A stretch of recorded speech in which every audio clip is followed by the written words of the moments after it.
Parents நீங்க உங்க பசங்க சேஃப்டிக்கு ரொம்ப பயந்து சம்டைம்ஸ் கொஞ்சம் அதிகமா ப்ரொடெக்ட் பண்றத நோட்டீஸ் பண்ணியிருக்கீங்களா? இதுக்கு பேஸ் நீங்க பசங்க மேல வச்சிருக்க கேர் அண்ட் கன்சர்னா இருந்தாலும், சம்டைம்ஸ் உங்க ஃபியர்னால சில்ட்ரன்ஸ சில விஷயத்துல இத பண்ணாத, அத பண்ணாதன்னு ரெஸ்ட்ரிக்ட் பண்ண ஆரம்பிச்சுருவீங்க. பேரண்ட்ஸ்க்கு எப்பவுமே இந்த பயம் இருக்கும். பசங்கள வெளிய விளையாட அனுப்புனா கீழ விழுந்துருப்பாங்களோ, அடிபட்டுருமோ, இல்ல பெருசா எதுவும் நடந்துட்டா என்ன பண்றதுன்னு ஓவர் திங்கிங் பண்ணி, வொர்ஸ்ட் கேஸ் சினாரியோஸ்லாம் இமேஜின் பண்ணிட்டு, அவங்களும் பயந்து பசங்களையும் வெளிய அனுப்ப மாட்டாங்க. நீங்க அவங்க சேஃப்டிக்காக "பார்த்து போ, பார்த்து விளையாடுன்னு" சொல்றது வேற. ஆனா, உங்க பயத்தினால அவங்கள டோட்டலா ரெஸ்ட்ரிக்ட் பண்றது வேற. சில பேரண்ட்ஸ்க்கு பயம் இருந்தாலும், அந்த பயத்தெல்லாம் தாண்டி போயிட்டு வான்னு அனுப்பிச்சுருவாங்க. பட் மைக்ரோ மேனேஜ் பண்ண ஸ்டார்ட் பண்ணுவாங்க. இந்த ட்ரெஸ் போட்டுட்டு தான் நீ வெளிய போணும். இத்தன மணிக்குள்ள நீ வீட்ல இருக்கணும். ரிப்பீட்டடா கால் பண்ணி செக் பண்ணிட்டே இருப்பாங்க. இந்த ஃப்ரெண்டு கூட தான் நீ போகணும். இவங்கள்ட்ட தான் நீ பேசணும். இந்த மாதிரி நெறைய ரெஸ்ட்ரிக்ஷன்ஸ் வச்சிருப்பாங்க. பேரண்ட்ஸ் இப்படி ஓவர் ப்ரொடெக்ட் பண்றதுக்கு நெறைய ரீசன்ஸ் இருக்கு. One is past experiences. Maybe parents அவங்க யங் ஏஜ்ல சம் பேட் எக்ஸ்பீரியன்சஸ் ஃபேஸ் பண்ணியிருக்கலாம். ஸோ நான் ஃபேஸ் பண்ணதா என் சில்ட்ரன் ஃபேஸ் பண்ணக்கூடாதுன்னு நினச்சி ப்ரொடெக்ட் பண்ணுவாங்க. Second thing is media influence. நியூஸில் ஆக்சிடென்ட்ஸ், கிரைம்ஸ்லாம் பார்த்துட்டு இதே மாதிரி என் பசங்களுக்கு நடந்துட்டா என்ன பண்ணுறதுன்னு பயந்து ப்ரொடெக்ட் பண்ணுவாங்க. And the last one is பேரண்ட்ஸோட ஓன் இன்செக்யூரிட்டிஸ். லைக் எனக்கு இந்த விஷயம் கிடைக்கல, என் சில்ட்ரன்ஸ்க்கு அது கிடைக்கட்டும், என் பசங்களை எந்த விஷயத்துலையும் யாருமே குறை சொல்லக்கூடாதுன்னு நினச்சி அவங்க மேலே ப்ரெஷர் திணிப்பாங்க.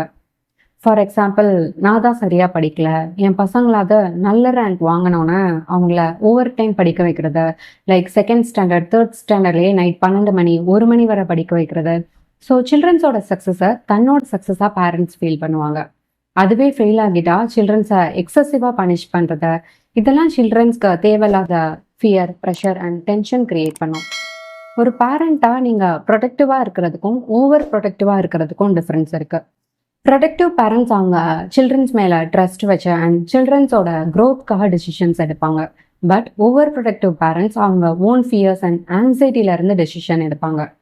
ஃபார் எக்ஸாம்பிள், உங்கள் சில்ட்ரன் சைக்கிளில் ஸ்கூலுக்கு போகணுன்னு ஆசைப்பட்றாங்கன்னா அவங்களுக்கு சேஃப்டி கைட்லைன்ஸ் கொடுத்து ரைட் பண்ண சொல்லலாம். ஆர் ஃபஸ்ட்டு ஃபியூ டிஸ்டன்ஸில் ஓட்டி பழக, பக்கத்தில் இருக்கிற கடைக்கு சைக்கிளில் போய் பழக, அதில் அவங்களுக்கே கான்ஃபிடென்ஸ் வரும், தனியாக ஓட்டிடுவாங்க.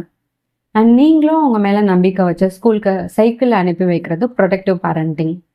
பட் நீ சைக்கிள்லேயே போகக்கூடாது, அப்பா வந்து விடட்டும், சைக்கிளில் போனால் விழுந்துருவ, ஆக்சிடென்ட்லாம் நிறையா நடக்குது, நீயே ஒழுங்காக போனாலும் பக்கத்தில் போகிறவன் இடிச்சுட்டு போயிடுவான்னு சொல்லும்போது உங்கள் பயத்தை உங்கள் சில்ட்ரன்ஸ் கிட்ட பாஸ் பண்ணுறீங்க.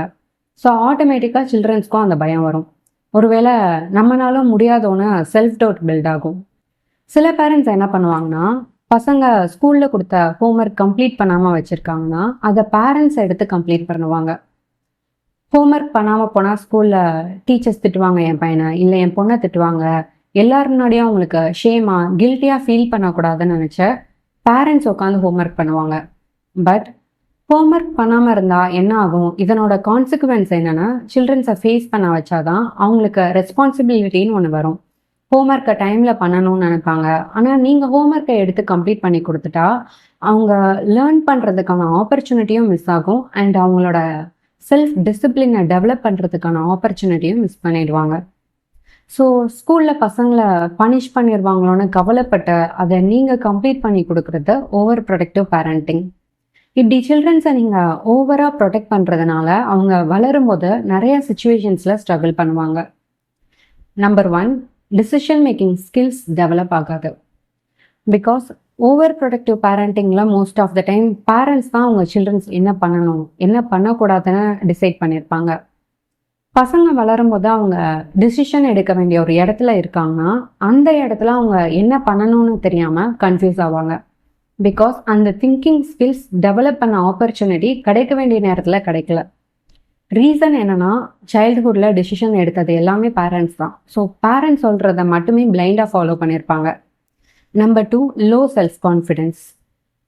சில்ட்ரன்ஸ்க்கு எப்போ கான்ஃபிடென்ஸ் பில்ட் ஆகும்னா அவங்க ஸ்கில்ஸ் அண்ட் எபிலிட்டிஸ் மேலே பேரண்ட்ஸ் நம்பிக்கை வச்சுருக்காங்கன்னு ஃபீல் பண்ணுறப்ப தான் கான்ஃபிடென்ஸ் வளரும் அண்ட் அந்த ஸ்கில்லை டெவலப் பண்ணணும்னு நினைப்பாங்க. எக்ஸாம்பிள், நீங்கள் பசங்களோட ஸ்கூல் ப்ராஜெக்ட்ஸை உன்னால் பெஸ்ட்டாக பண்ண முடியாத, நான் பண்ணுறேன்னு கம்ப்ளீட் பண்ணிடுவீங்க.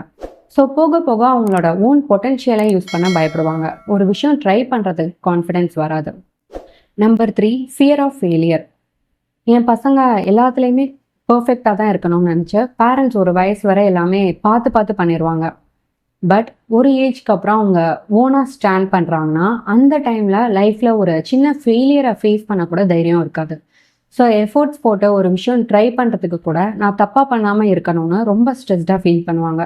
இதோட ரிசல்ட் புதுசாக ஒரு விஷயம் ட்ரை பண்ணுறதை ஸ்டாப் பண்ணிவிட்டு கம்ஃபர்ட் ஜோன்லேயே இருந்துருவாங்க. Number 4, dependency. பசங்களை ஒரு வயசுக்கு மேலே இண்டிபெண்ட்டாக அலோவ் பண்ணாமல் ஈவன் அவங்க விஷயத்தில் கூட நீங்களே நிறையா டிசிஷன்ஸ் எடுத்து கொடுக்குறப்போ பேரண்ட்ஸ் மேலே ரொம்ப டிபெண்ட் ஆகிடுவாங்க. எல்லாத்துக்கும் நீங்கள் தான் இருக்கணும்னு நினைப்பாங்க. ஸோ இன்ட்ரோவர்ட் ஆகிறதுக்கான சான்சஸ் நிறையா இருக்குது. அப்போது சில பேரண்ட்ஸ் யோசிப்பாங்க, நான் என் சில்ட்ரன்ஸை தனியாக அனுப்பி பழக்கியிருக்கணுமோன்னு ஃபீல் பண்ணுவாங்க. Number 5, rebellion. சில்ட்ரன்ஸை நீங்கள் ஓவராக ப்ரொடெக்ட் பண்ணும்போது ஒரு ஸ்டேஜில் அவங்களுக்கே ரொம்ப இரிட்டேட்டிங்காக ஃபீல் ஆகும்.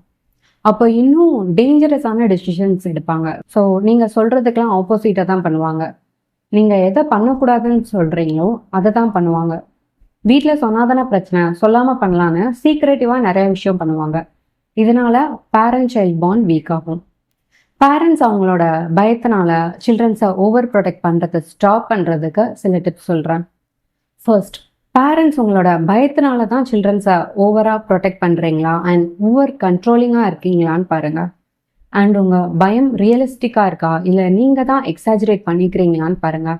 இல்லை நியூஸில் பார்த்த இன்சிடென்ட்ஸ் எதுவும் உங்களை இப்படி யோசிக்க வைக்குதா? ஒன்ஸ் இதை நீங்கள் கிளாரிஃபை பண்ணிட்டாலே நீங்கள் உங்கள் பயத்தையும் குறைக்க முடியும் அண்ட் நீங்கள் ஓவராக ப்ரொடெக்ட் பண்ணுறதையும் அவாய்ட் பண்ணலாம். நெக்ஸ்ட், சின்ன டாஸ்கில் இருந்து ஸ்டார்ட் பண்ணுங்கள். உங்கள் சைல்டை சிம்பிளாக டெசிஷன்ஸ் எடுக்க விடுங்க. ஃபார் எக்ஸாம்பிள், அவங்க என்ன ட்ரெஸ் போடணுன்னு அவங்களே சூஸ் பண்ண விடுங்க. ஆர் அவங்களுக்கு ஒரு சின்ன ரெஸ்பான்சிபிலிட்டி கொடுங்க. லைக் உன்னோட ஸ்கூல் பேக்கில் திங்ஸ் எல்லாமே நீயே தான் அரேஞ்ச் பண்ணிக்கணும்னு சொல்லுங்கள். இதுக்கடுத்து கொஞ்சம் கொஞ்சமாக அவங்களுக்கு நிறைய டெசிஷன்ஸ் எடுக்கிறதுக்கான ஆப்பர்ச்சுனிட்டிஸ் கொடுங்க. அண்ட் உங்கள் சில்ட்ரன்ஸ் மிஸ்டேக்ஸ் பண்ண அலோவ் பண்ணுங்கள். அவங்க எல்லாத்துலேயுமே பர்ஃபெக்டாக இருக்கணும்னு கிடையாது. மிஸ்டேக்ஸ் பண்ணாதான் லேர்ன் பண்ண முடியும். அவங்க ஹோம்ஒர்க் மறந்துட்டா ஆர் ஃபெயில் ஆகிட்டா அவங்கள அதோட நேச்சுரல் கான்சிக்வன்சஸை எக்ஸ்பீரியன்ஸ் பண்ண விடுங்க. அட் த சேம் டைம் அவங்க எப்படி இம்ப்ரூவ் பண்ணணும்னு சொல்லிக் கொடுங்க. ஃபைனலி, உங்கள் சில்ட்ரன்ஸ் எந்த சுச்சுவேஷன்ஸும் ஹேண்டில் பண்ணுவாங்கன்னு நம்புங்க. அண்ட் அவங்க மிஸ்டேக் பண்ணால் அவங்கள எமோஷ்னலி சப்போர்ட் பண்ணுங்கள் அண்ட் அவங்க ப்ராப்ளம் சால்வ் பண்ண ஹெல்ப் பண்ணுங்கள். பட் அவங்களுக்காக நீங்களே எல்லாமே பண்ணிடணும்னு நினைக்காதீங்க. இது அவங்க ரெசிலியன்ஸ் அண்ட் கான்ஃபிடென்ஸ் பில்ட் பண்ண ஹெல்ப் பண்ணும்.